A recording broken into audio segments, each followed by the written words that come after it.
It's now 4:30 on WKYT this morning. A committee meets to discuss changing the Madison County High School dress code. Parents are calling for changes, but will there be any? Broward County Clerk Kim Davis refused to issue marriage licenses once again yesterday. Now she could be facing potential jail time. We'll have the latest coming up. And a joint effort by police investigating organized crime has led to a handful of arrests on Tuesday. Coming up, we'll tell you how it all happened. Tracking, alerting, protecting. This is WKYT This Morning. Good morning to you. Welcome in. It's nice to have you along here on Wednesday morning. I'm Bill Bryant. And I'm Rebecca Smith. Let's get a first look at our forecast with meteorologist Micah Harris. Another morning sitting in the 60s, and it's going to be a toasty late afternoon as we slide off into the day. Here's the look outside right now. We're nice and clear, 69 degrees at this moment. In Frankfort, roughly 70 degrees, and that goes for some locations. London, Corbin, Jackson, Moorhead, Lexington, I mean, we're all sitting there in the upper 60s to around 70, and then we finish off the day at 88 degrees. It's getting slightly warmer each and every day. Only a slight chance of rain, too. We'll get into that weekend forecast. It's a big one coming up. We'll see you in a bit with that, and we thank you. Well, a fire in downtown Hazard yesterday morning forced dozens of people from their homes. This morning, we're getting a new look at that fire. Our sister station, WYMT, tells us viewer Jeff Riley sent in this exclusive video from his drone. He says the drone was about 200 feet above ground while capturing the footage. Officials say the fire started early yesterday morning in the building that is home to Peking Chinese restaurant, also to some apartments there on Main Street in Hazard. Firefighters say no one was seriously injured, but the people who lived in the building say they did not have time to save many of their belongings. My car keys were even in the apartment, and I can't even take off in my car, and I'm lost for words. I don't know where to go or where to start. The American Red Cross, along with some churches around the community, are helping those who have been forced out of their homes. Police raided 3 Richmond gas stations Tuesday as part of an investigation into organized crime. State police say they've been working with Richmond Police, the Madison County Sheriff's Office, and Kroger Loss Prevention over the past month. Police say the 3 gas stations had items that were stolen or paid for with food stamps. Police raided the Quick Pick Shell on Northgate Drive, the Easy Stop and Shop Shell on Lexington Road, and the BP gas station on Lexington Road. They arrested 4 people total. Well, you know, if they're guilty, they're guilty. But if they're not, you know, obviously I'd like for it to work out that way. So like I say, they seem to, you know, be good people. Police charged all 4 suspects with engaging in organized crime. Well, it has caused some controversy, a dress code at Woodford County High School that many parents and students say is too strict. Last night, a committee in charge of reviewing the dress code looked at some options and how to change it. Monique Blair has the story. The decade-old dress code policy at Woodford County High School has received quite a bit of attention since school started. So now a committee made up of the high school's faculty members, students, and parents is trying to figure out how to change the current policy. One proposal is to drop the dress code altogether. A second proposal was designed by Maggie Sinceri, who proposes that students should be allowed to wear shorts or skirts as long as they exceed the student's fingertips when standing up straight. Another component would be to allow the student's collarbone to show, but with some stipulations, whereas the current code states a student's collarbone cannot be seen at all. What Maggie's does is it really contemporizes it with the current fashions. It does do finger measurements, but it relies on the student to do those finger measurements. A third proposal would be to keep the current dress code with only minor changes. No backs showing that hadn't been in there, and then a relativistic judgment by principals was dropped.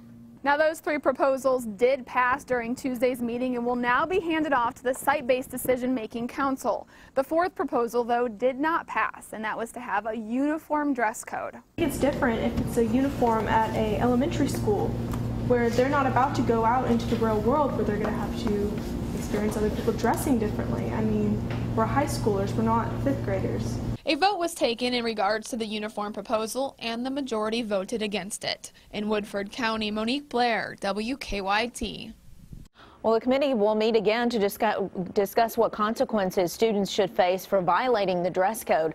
The school's site-based decision-making committee will have the final say.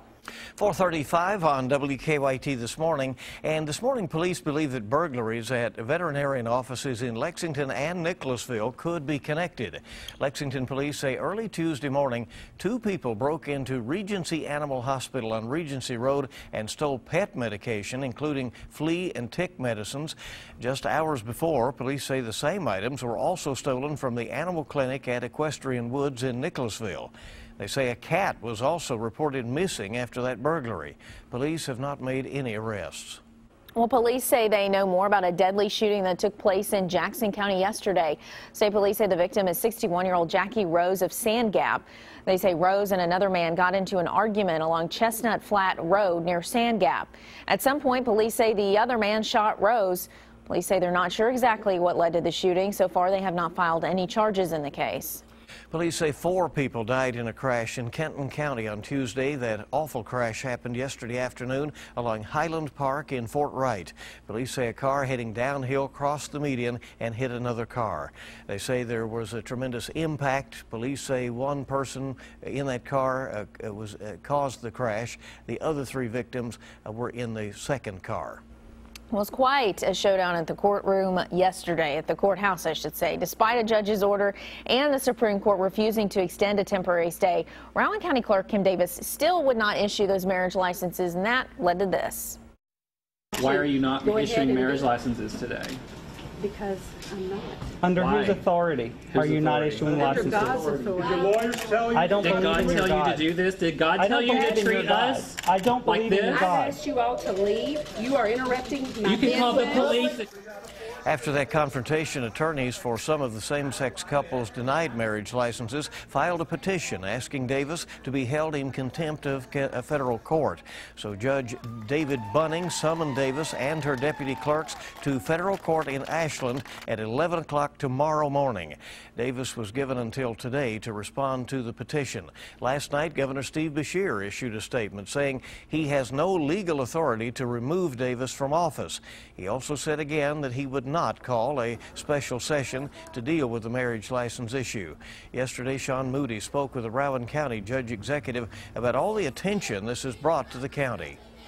The Rowan County Judge Executive told me he expects there will be serious consequences for Kim Davis on Thursday. I also talked with one of the same-sex couples who had been trying to get one of those marriage licenses. They told me they thought today really would be the day. Last night, the U.S. Supreme Court denied Davis's request for a stay. She was required to begin issuing marriage licenses first thing this morning, but she denied them as a crowd gathered in the courthouse. I just want you all to know that we are not issuing marriage license today. Why? David Ermold and David Moore were one of the couples. I just want her out, whatever that means. If that means they have to fine her, they have to jail her, whatever that they do, that's not what's important to me. It's get her out of office and get somebody in there that's going to just do the job and do it. Not just do it, but do it happily. Now Judge David Bunning has ordered Davis and all of her deputy clerks to a hearing for a motion to hold her in contempt. Rowan County Judge Executive Doc Blevins expects something serious to happen. I think it's all in the judge's hand. I think it's she's not been following what the judge told her to do. She's exhausted all her opportunities to get a stay or to prolong this, and I think the judge will probably come down pretty hard on her. If for whatever reason there were to be a vacancy in the county clerk position, license applications would go to Blevins. I'm going to follow the law. I took a sworn oath to follow the law, and whether I agree with it or not agree with it religiously, I'm going to follow the law. Now, of course, the entire country's attention is focused here on Rowan County. Judge Executive Blevins told me he hopes that people outside the area realize there's more to Rowan County than just this controversy. In Moorhead, Sean Moody, WKYT. Well, this morning, one of Kim Davis's attorneys is scheduled to be interviewed on CBS This Morning, which you can see right here on WKYT. He also commented last night. Now she's being asked to do something that no clerk in Kentucky up until recently has been asked to do. It's not something she signed up for. Well, last night, Republican candidate for governor Matt Bevin said he supports Kim Davis and her, quote, willingness to stand for her First Amendment rights. His challenger, Democrat Jack Conway, says he would support a law that would protect clerks who do not want to issue marriage licenses to same-sex couples. And Jim Obergefell, the plaintiff in that case that led to the Supreme Court legalizing same-sex marriage nationwide, called Davis's actions, quote, unconscionable. As we mentioned, federal judge David Bunning has summoned Kim Davis and her deputy clerks to federal court in Ashland on Thursday. And during that hearing, a motion calling for the judge to hold Davis in contempt of court will be discussed. Legal experts say the judge could send Davis to jail. That is a possibility under a civil contempt citation. It's kind of this notion you hold the key to your own cell. You can get out when you comply with the law. Now, if I was a betting person, I don't think Judge Bunning will do that. I think what he may do is just issue a hefty fine, and it'll be a daily fine that will accrue until she decides to obey the law.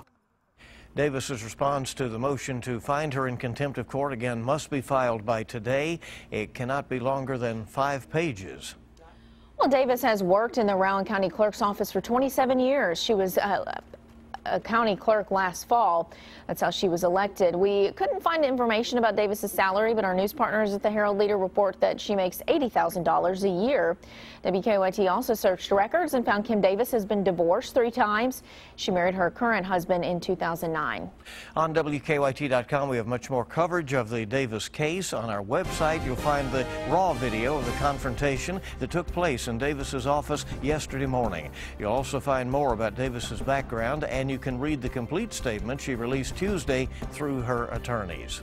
WKYT and the Kentucky Blood Center teaming up for the WKYT A Big Blue Blood Drive. With supplies down this time of year, we need your help.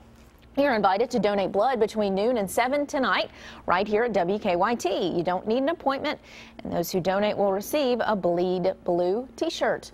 Also, Chick-fil-A and European Delights will be offering refreshments. That would be coffee creamer, I believe, European Delights.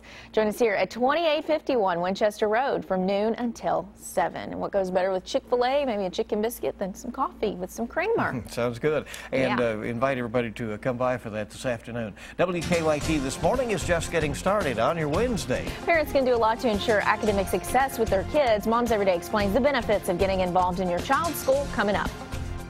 And we're looking across the way, seeing those 60s this morning. Warm temperatures in toward the afternoon continue. We'll get into that forecast coming up next.